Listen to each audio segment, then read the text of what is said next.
Chai After Dark includes adult language and NSFW content. If you have auntie sensibilities or uncle sensibilities, this podcast may not be for you. Hey, what's up, potty people? It's your guy, Captain Ron, here with a special edition of Chai After Dark called The Steep. Because, steeping that tea. Think of them like sort of mini episodes of the real-world South Asian stories that's out there. Today's episode, we discuss the Adnan Syed from the breakout true crime hit Serial Season 1. This is a Global Tel-Link prepaid call from Adnan Syed, an inmate at a Maryland correctional facility. From This American Life and WBEZ Chicago, it's Serial, one story told week by week. I'm Sarah Koenig. And come on with that intro music. That is an iconic Serial Season 1 intro sound. Adnan was born in America of South Asian descent, so he works well within our coverage of The Steep. If you haven't listened to Serial yet or Undisclosed, go check out the reviews on Great Pods. Last week, his case was brought to the Maryland Supreme Court. As always, you can go to greatpods.co. Thank you, Great Pods, for the support. That's me, obviously. So, let's get to it. Shabnam, take it away.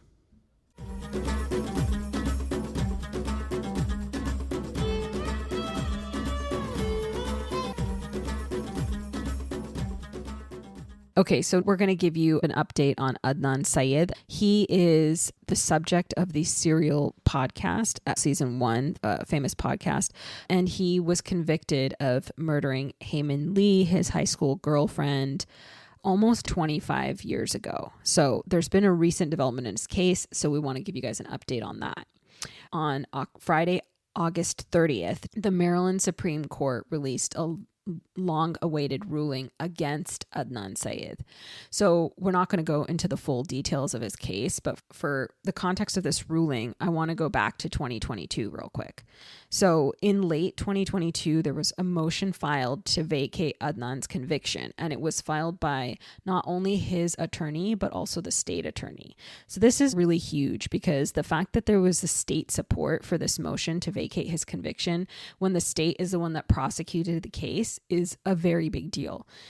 It's very rare for this to happen, and it would not be possible without clear evidence of a bad trial and or his innocence.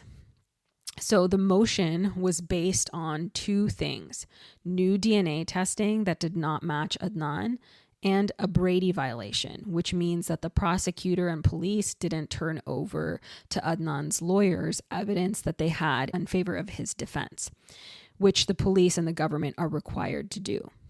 In this case, the evidence was reports to the police that there were two other potential suspects, one of which was reported to have threatened to kill Heyman Lee, the victim. Since the time of the crime, both suspects have been convicted of other crimes, including rape, sexual assault, and violence against women. Based on those factors, the motion to vacate his conviction was brought in 2022. So when this happens, the victim's family, so Heyman Lee's family, has to be given reasonable notice of the hearing under the law. They were given 1 week's notice and they did not attend in person. They are not in Maryland anymore. However, Heyman Lee's brother, Young Lee, spoke to the court and said basically that the case constantly comes back up in his life and that he believes in the justice system. So then the court ruled in Adnan's favor, vacating his conviction. Procedurally, the state then has the opportunity to charge him again and do another trial, but they chose not to at the time. So then the Lee's family attorney filed a motion in the appellate court to reinstate Adnan's conviction based on the fact that they did not get enough notice, basically that the 1 week notice that they were given wasn't reasonable under the law, and the court granted it. So this is a huge thing. Basically, they vacated his conviction, and then because the victim's family wasn't given enough notice for the hearing, the appellate court reinstated his conviction. It's like really, really strange because it's not the court's role to bring charges against someone, and especially like reinstate charges that have been vacated.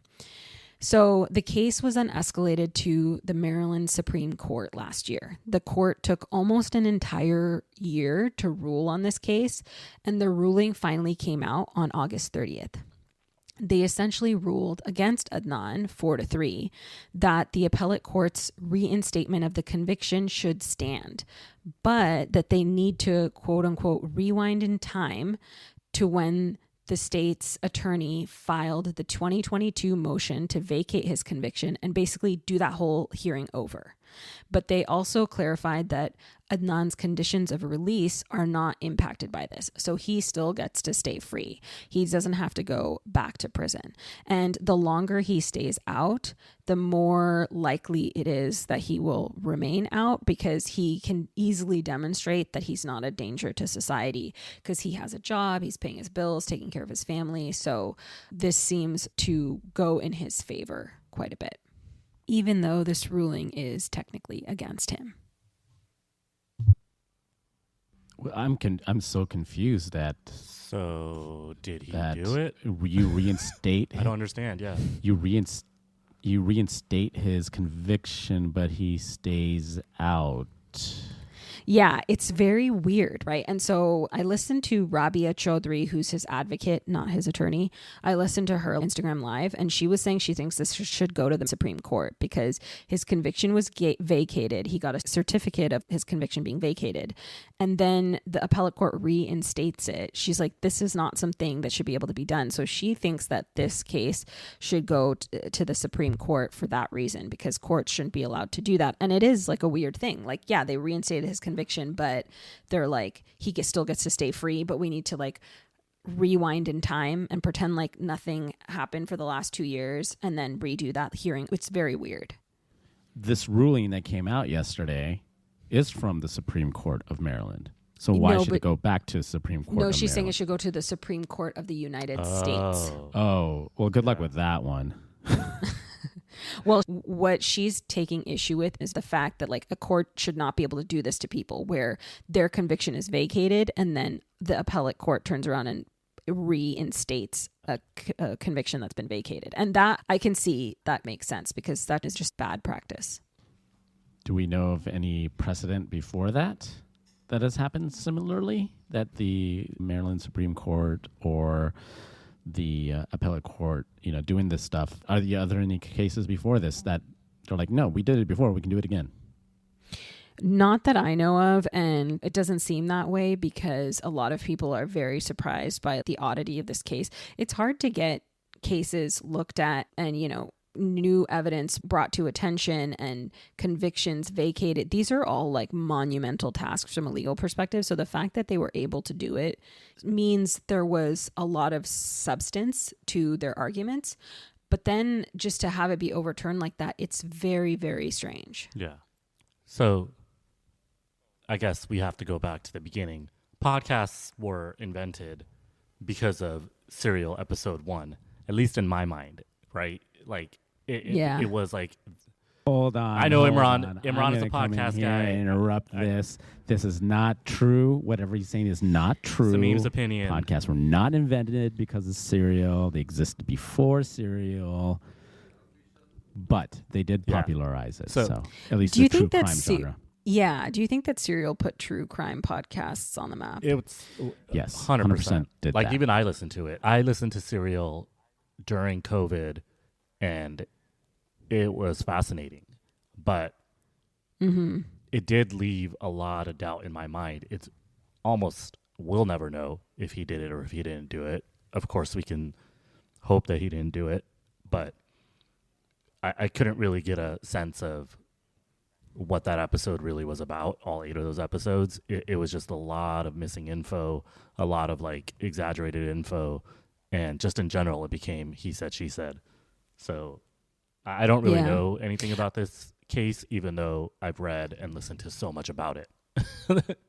Yeah, it feels like that, right? Because I feel like when there's these really high profile cases with so much information in the media, you're just inundated with information, and then it's hard to tell what's important or not. Like I talked with Little Miss Recap about Scott Peterson a couple weeks ago, and same thing with that case. The thing that's really remarkable about this one is that he actually got his conviction vacated, because that's so hard. Even when there's good evidence that people are innocent, they get stuck in prison. So the fact that he was actually able to do this legally, that makes me feel like he's innocent more. And the government did do a lot of things they shouldn't have in this case. So, well, if anybody has not heard of Serial, I recommend listening to season 1 of Serial. It's excellent. It put true crime podcasts on the map for sure. And Robbie has another podcast where she addressed it because she didn't like the way that Serial was portraying Adnan, even though she brought the story to Sarah Koenig of Serial. In the end, she didn't like the way it was portrayed. And so she created her own podcast called Undisclosed. So have a listen to that. I know in the last 2 years when he was released, there was a special episode from Serial themselves as well as Undisclosed. So go through it. It's worth the listen for sure, both of those podcasts. So you have a well-rounded version of it. But very cool. She even has a new one with another co-host. I thought I sent you guys that one. I forget what it was called. Like maybe it's about damn crime or something like to that effect, I think. But her true crime podcast with Ellen Marsh, it's called Robbie and Ellen Solve the Case. Oh. Okay. And let's give a shout out to Little Miss Recap, right? You threw it in there. I was like, hey, let's give a shout out to Little Miss Recap. Thank you. Yeah, thanks, Little Miss Recap, for all your support. And I love working with Amy. That's a great podcast. I like listening to you guys. Awesome. Did somebody say Great Pods? No, I said Little Miss Recap was a great podcast. But yeah, I almost said Great Pods. You're right. All right. That's all we have for today. I actually have a story for you guys, though. So the other night, I woke up at 12:45 a.m. and I was like, I smell smoke. I think my house is on fire. I feel like I might die. So I was running around, and I looked in the kitchen. I tried to touch the wall underneath the furnace because it's in the attic. I was like, is it warm? Where's the smoke coming from? And I was like, maybe I'm going crazy. And then I was like, okay, I need to figure this out. I can't just go to sleep when it smells like smoke. That seems like a terrible idea. So I look out the window and I see a fire in the park right next door to me. And then I was like, oh my God, what do I do? And 5 seconds after I was thinking that, I saw the fire truck pull up. So someone had already called and they put this fire out. But it was I thought you were about to say you looked out the window and Brian was lighting up a fatty. No. No. Oh, jeez. I've smoked a that? cigar with Brian before. So here at my house in San Diego, it was pretty fun.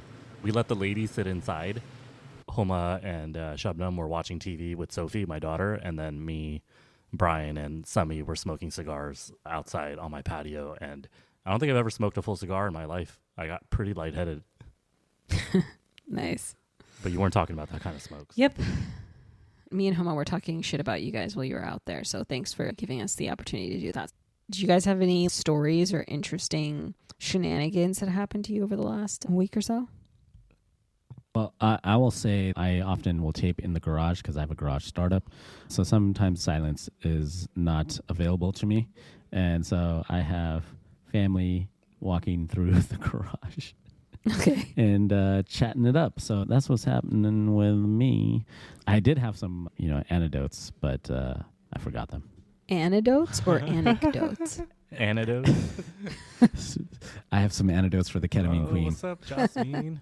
Which is what our next true crime episode is going to be about. It's going to be a full episode about Jasmine, the ketamine queen, who was recently indicted in connection with the death of the famous Friends actor Matthew Perry. So stay tuned for that coming up on September. That's right. And as Shabnam mentioned, we talk indictment of the ketamine queen, Jasmine Sangha, whom I'm actually Facebook friends with, but it's a very big but. I don't know her personally and probably met in passing back in the college days, ages ago. So that episode is in 2 weeks.